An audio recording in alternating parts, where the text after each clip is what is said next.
And so I'm curious to know, because I think I saw you tweeting about Joe Rogan and Bill Maher recently. Joe Rogan specifically, I would love to hear your thoughts about him, because one of the things that I've said on the radio with my co-host on the radio is that he seems to be possibly the most influential person in media ever right now. Because did you see the recent stats about how many more viewers or listeners or whatever he gets than all of the cable news networks combined?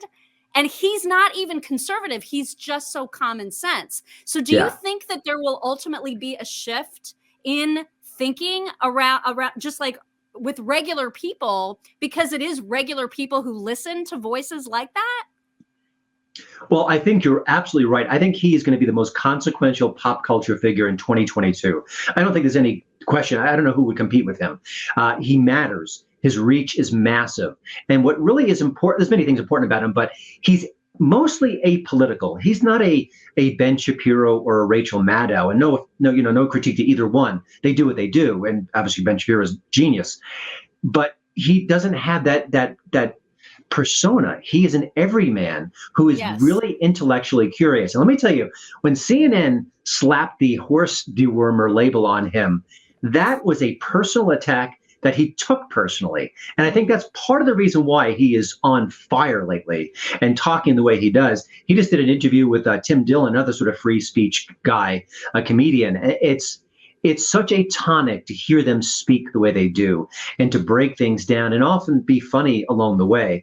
He is a significant figure. And I'm going to tell you, I think there's quiet right now in the media.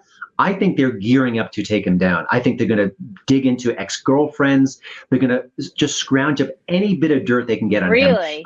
He is a dangerous figure to the mainstream media because he's smashing their narratives left and right and doing it to an audience that is not hard right or hard left. I think he's really an important figure right now. And it sounds ridiculous. He's a comedian. He's a podcaster, but he is. You know what, though? That would be a huge mistake for them. It would be because just like Mock says, he has a massive audience, right? That's bigger than anybody. But then too, like you say, to your point, he is the everyman.